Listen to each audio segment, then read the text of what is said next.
Welcome back to पैगाम रमज़ान। और अब एक बार बात करने जा रहे हैं क्रिकेट के हवाले से, जहां हम देख रहे हैं कि बाबर आजम अब कौमी टीम के दोबारा तो कप्तान बन चुके हैं, लेकिन यहां से जो आवाज़ें अभी खाने की आ रही हैं वो भी हमें कहीं ना कहीं डिस्ट्रैक्ट जरूर कर रही हैं। बिल्कुल ऐसे ही है। तो वो जो तवा अनम ने आज एक फुल साइज का मंगवाया, वो लुक एंड फील भी ऐसी ही आ रही है कि कोई बड़ा ज़बरदस्त स्ट्रीट फूड बनने जा रहा है। इस पर भी हम पहले भी बात कर चुके हैं, दोबारा से भी बात करेंगे, अनम से दोबारा भी रेसिपी जानेंगे।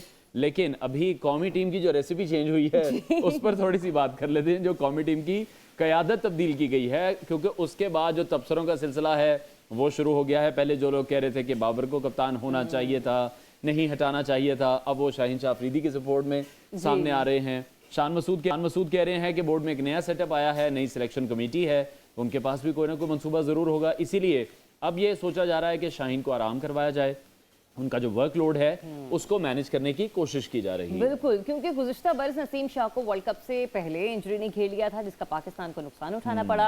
और फिर पाकिस्तान क्रिकेट टीम के साबिक कप्तान शाहिद अफरीदी का ये कहना है कि उन्होंने शाहीन शाह अफरीदी को हमेशा कप्तानी से दूर रखने की कोशिश की।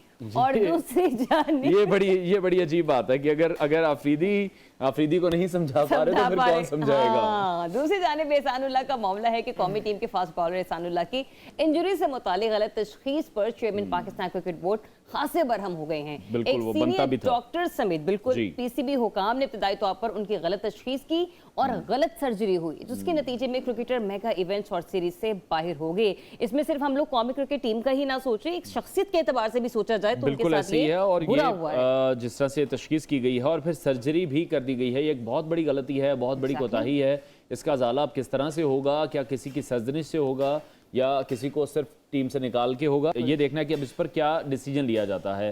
स्पोर्ट्स एनालिस्ट हसनैन लियाकत ने हमें ज्वाइन किया, उनसे इस हवाले से मजीद बात करेंगे। हसनैन, दोबारा बाबर कप्तान बन चुके हैं, तबसरे दोबारा से शुरू हो गए हैं और अब बात कुछ लोग कह रहे हैं कि शाहीन के साथ गलत हुआ, कुछ पहले कह रहे थे बाबर के साथ गलत हुआ, कुछ ये भी कह रहे हैं कि शाहीन को कप्तान बनाना ही नहीं चाहिए था या शाहीन को ही कप्तान नहीं बनना चाहिए था।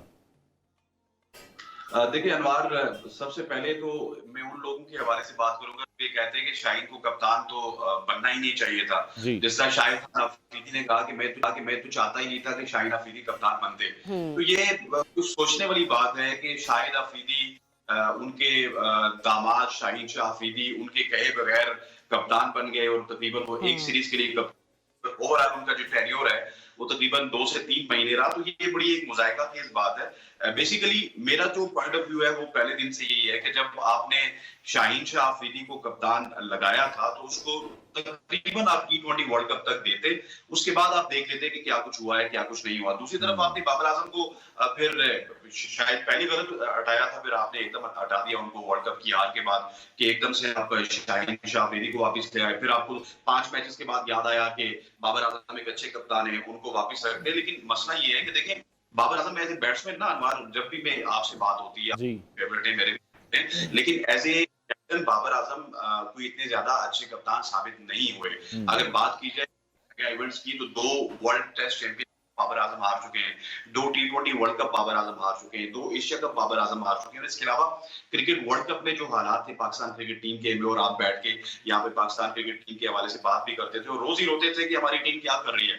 सो वो सारा जो बैकलैश था वो बाबर आजम की कप्तानी के ऊपर भी था, हमारी कुछ ऊपर भी था और उस वक्त की मैनेजमेंट के ऊपर भी था। लेकिन अभी जो उनको कप्तान बनाया गया ना, मैं आपको बड़ी अंदर की खबर दे रहा हूँ कि उनको कप्तान इस वजह से बनाया गया है कि basically Babar Azam is a superstar, वो इस वक्त मेगा स्टार है और उनके जो फैंस है ना उनका एक कल्ट है और वो बाबर आजम के खिलाफ कोई बात नहीं सुनना चाहते। वो चाहते हैं कि बाबर आजम कप्तान भी हूँ, चेयरमैन भी हूँ और व्हाट्सएवर सिलेक्शन कमेटी के चेयरमैन भी हूँ, सारी चीजें वही करें। और इसकी वजह से बाबर आजम कप्तान बनाया गया है कि जो नजला है वो सिलेक्टर्स के ऊपर कम गिरे, जो नजला है वो लेकिन ये जो अच्छा यही जो सूरत हाल आप बाबर आजम के हवाले से बता रहे हैं ना, यही सूरत हाल मोहसिन नकवी साहब की है। वो चेयरमैन पीसीबी भी हैं, वो वजीर दाखिला भी हैं, वो सेनेटर भी हैं। तो शायद बाबर के साथ भी अब वही होने लगा है या बाबर भी वही चाह रहे हैं, या फिर यूं कह लीजिए कि जब वो हो सकते हैं तो बाबर क्यों नहीं हो सकते। देखिए वो तो जरियाब ने जिस तरह कहा वो हो सकते हैं, बाबर क्यों नहीं हो सकते। लेकिन मैं आपको ना चेयरमैन पीसीबी की एक बात बता रहा हूँ कि वो बेसिकली ना की जो कुर्सी है ना इसको भी सिक्योर करना चाहते हैं, क्योंकि वहां पे कोई पता नहीं है कि वज़ीर दाखिला वो रहेंगे लंबे अरसे तक रहेंगे या नहीं रहेंगे। लेकिन यहाँ पे अपने आप को सिक्योर करने के लिए उन्होंने एक बड़ा वाइज डिसीजन लिया है, क्योंकि आपने देखा होगा मानी बड़े अच्छे तरीके से बाबर आजम के साथ चले थे, तो एहसान मानी का टेन्योर बड़ा लंबा था। रमीज हसन राजा साहब बाबर आजम को सुपरस्टार बनाया और कप्तान उनको बड़ा सपोर्ट किया, बल्कि उन्होंने खराब किया बाबर आजम को। उनका टेन्योर बड़ा अच्छा चला। नजम सेठी ने बाबर आजम को तंग किया। नजम सेठी 5-6 महीने में डमाडोल हो गए। ज़का अशरफ ने यानी कि जो बाबर को तंग कर रहा है, एट द एंड वो तंग हो रहा है। एग्जैक्टली, बेसिकली ना देखिए, फैंस है ना, बाबर के फैंस जो है वो आपको जीने नहीं देते।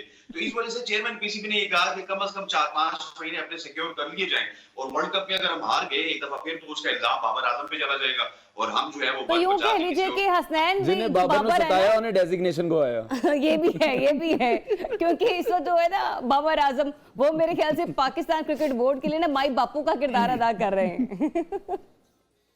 जी हाँ, इसी तरह है वो, मतलब वो एक रोटी टुकड़ का इंतजाम जो है ना वो बाबर के हाथों में है, वो होंगे तो टीम चलेगी, वरना हर बंदे की नौकरी बचाने का इख्तियार भी उनके हाथ में। अच्छा ठीक है हसनैन, तो अभी तैयारी आप कैसी देख रहे हैं? जो भी न्यूजीलैंड की टीम ने पाकिस्तान आना है और कहा अब ये जा रहा है, और फिर बार बार तनकीद कर दी जाती है कि न्यूजीलैंड की टीम बगैर बड़े नामों से पाकिस्तान आएगी, इन शॉर्ट बी टीम आएगी।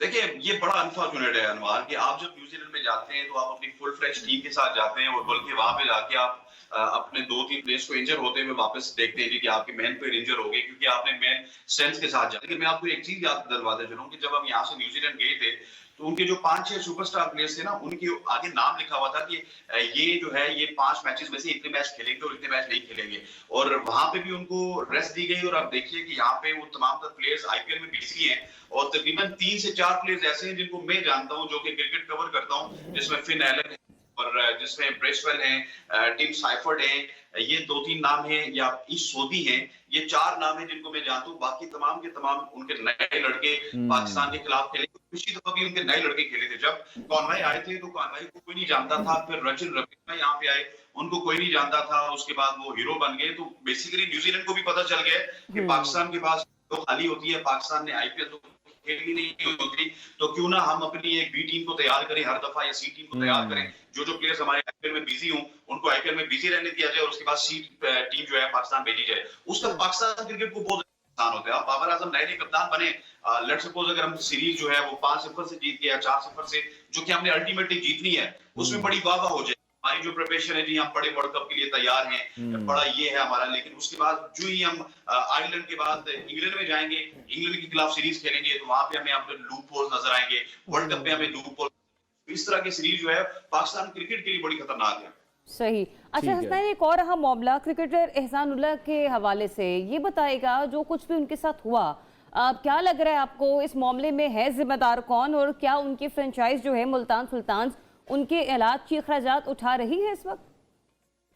देखिए, मुल्तान सुल्तान ने उनको बहुत सपोर्ट किया, आउट ऑफ द बॉक्स जाकर सपोर्ट किया। आपने कहा कि उनका जिम्मेदार कौन है, मैं समझता हूँ कि उनका जिम्मेदार पाकिस्तान क्रिकेट बोर्ड है। बेसिकली पाकिस्तान क्रिकेट बोर्ड में ऐसे इनकॉम्पिटेंट लोगों को जो है वो फिजियो या डॉक्टर बना दिया जाता है, जिनकी मेरा ख्याल है कि किसी क्लिनिक में जगह नहीं बनती ना। वो पाकिस्तान क्रिकेट के एसेट्स हैं। ये खिलाड़ी जो होते हैं ना, ये हमारे एसेट्स होते हैं, स्पेशली जो बॉलर्स होते हैं, इनको किस तरह 5 से 10 साल इनके एक्सटेंड करवाना है, 10 से 15 साल इनको हमने क्रिकेट खिलानी है। ये सारा आपके नेशनल क्रिकेट एकेडमी में होता है, एनसीए में होता है, या फिर आपके डॉक्टर्स पे डिपेंड करता है। तो आप जब जाली डिग्री वालों को लेके आएंगे, या फिर इनकॉम्पिटेंट लोगों को लेके आएंगे जिनके पास डिग्री शायद किसी और चीज की होगी, और वो आके फिजियो का काम ऐसे ही होगा। मेरे प्रोग्राम में अक्सर आते हैं साबिक टेस्ट क्रिकेटर अब्दुल रऊफ खान साहब। वो पाकिस्तान में वाइल्ड क्रिकेटर हैं जिनके पास तकरीबन 5 से 6 डिग्रीज हैं, और स्पोर्ट्स साइंसेज की डिग्रीज हैं। वो मेरे प्रोग्राम में बैठ के एक चीज वादे बताते हैं कि एहसानुल्लाह को प्रॉब्लम क्या है, शाहिद अफरीदी को प्रॉब्लम क्या है। लेकिन मसला ये है कि उनको हमने इस वजह से साइडलाइन, हालांकि वो साबिक टेस्ट क्रिकेटर हैं, टेस्ट क्रिकेट उन्होंने पाकिस्तान की जानिब से खेली, बोलते बहुत ज्यादा हैं, और वो सच बोलते हैं, और सच बोलने की पादाश में साइडलाइन पे किया हुआ। हालांकि वो ऐसा नाम है कि जिनको ठीक है हसनैन, वक्त की आज हमारे पास कभी है, इस पर मजीद भी बात करेंगे। बहुत शुक्रिया एनालिस्ट हसनैन लियाकत हमारे साथ इन कॉन्वर्सेशन थे। नाज़रीन ब्रेक लेते हैं, ब्रेक के बाद आपको दोबारा ज्वाइन करें। देखते रहिए पैगाम मेरे मसाला।